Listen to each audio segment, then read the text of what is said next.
It's Meteorologist Jim Caldwell here in the Alert Center for WKYT. Have you had enough snow yet? Well, if you have, we still have some more to get through, and I will look at all of it here for you right now. First things first, and let's look at what's happening out there right now, and then I'm going to show you the forecast. We're going to talk about another system, because that's what we do here in these Facebook and YouTube Lives when we do them for you. We go a little more in detail because we have more time, and all kinds of time. I mean, other than the fact I've got to go do a noon news. But anyway, right now along the Mountain Parkway, we can see that the snow has been coming down. The road earlier was covered, but the crews, I'm going to give you all a big thumbs up. You've done a great job in most locations out there trying to get everything clear. I know a lot of the folks are saying side roads aren't clear yet, but they got to get the main roads going first. And after that happens, then they work on some of the secondary roads. So that's what's happening out there. All right, here's US 23 near the Virginia border in Jenkins. Now, this is a different animal. This is elevated, by the way. As you're going around this curve, it's going up the mountain.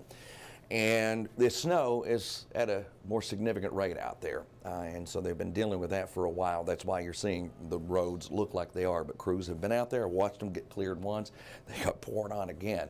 When you're dealing with this level of cold and that kind of snow, and the rates have been pretty good, you see that salt loses its effectiveness with these temperatures that we have out there. And they'll continue to do that. So it's not going to just erode it away.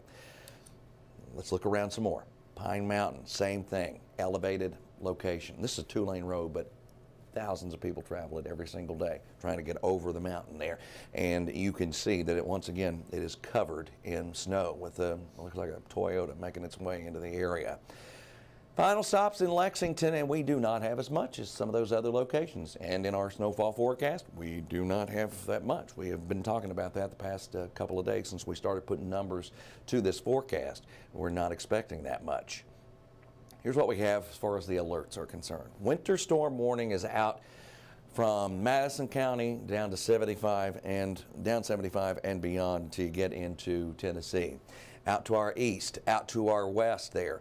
And then winter weather advisory for Lexington along the interstate to Moorhead and Ashland as well. Here's your actual first alert radar right now. Notice there's a little bit of a lull, but there also are some more snow showers trying to develop out to our west that will keep moving in. Some of the heaviest stuff is still out east. Look at Syersville, West Liberty, down toward Prestonsburg, Jackson, around there. This is what we're tracking. And you see even more for those high elevations. Here's Letcher County. You see Whitesburg there? And you see close to that sign there where it says US 23. That's very close to where I was just showing you that camera view out on 23 near Jenkins. That's it. And you can see that the snow is still flying through the air there. You're getting a couple little thin layers here, and then we broaden the view. Now check this out. You've got that steady flow of more moisture, more snow. So it's going to go through an enhancement period here. So even here in Lexington, we could see more to get us to that forecast total. Some of you have already maxed out and gotten to the high end of some of the ranges. Temperatures, cold. Cold in Lexington, cold all over the place. You can see that the numbers are much, much colder to our west. Those are air temperatures. Let's factor in the winds. All of a sudden, we go to 23 and 34 below zero. I see up in Edmonton, 49 below. That's deep into Canada there, but 49 below with a wind chill. Incredible stuff. What's going to happen to us is we're going to see those wind chill numbers hover around the single digits, and then late tonight probably go sub-zero for an extended period of time. Tomorrow, your wind chill at the peak heating hours, maybe around 1 or so, and then even colder early on Wednesday morning, breaking out to that 10 to 15 below before we catch some relief going into Wednesday afternoon and especially into Thursday. Here's your model data.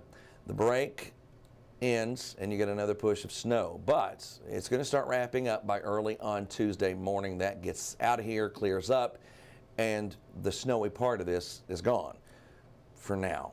But we're plenty cold enough out there with those numbers dropping. And daytime highs start to rally a little bit on Wednesday. They'll do even better on Thursday. So here's an updated call for snowfall. I've adjusted lines, I've moved numbers, I've done everything I can to try to keep up with this.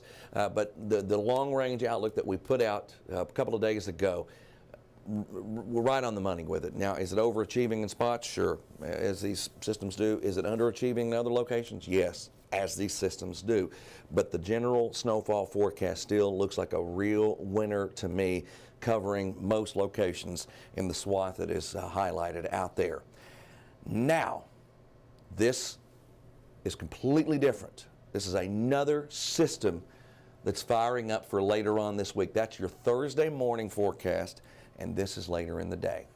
There you see, by the evening hours, we're covered in snow again, flying through the sky, moving through the area, and then holding on for Friday, going into your Saturday even, for the early parts of the day. Now that has potential to put some snow on the ground. All right, I'm going to show you some of the trends, the long-range trends right now. European says, you know what, you already have a few inches on the ground, I'm going to throw in another couple on the high end. That's the European trend. Here's the GFS trend. This is a new run, and look at what it's trying to do. On top of what we already have, trying to put a few inches out there. So you got two of them that are saying, all right, we're picking up on the snow, we just don't have the same totals yet.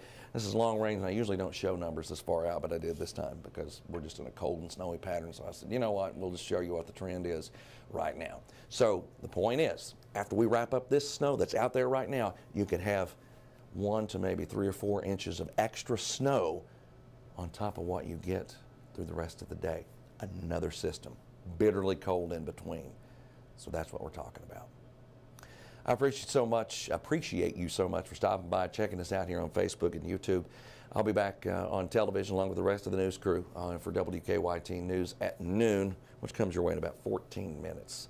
We'll have all of those details. Y'all have a wonderful rest of your day, and if you don't have to get out, some of you do, some of you don't, stay home. If you have to, just be very careful because those roads can get tricky in a hurry. We'll see y'all.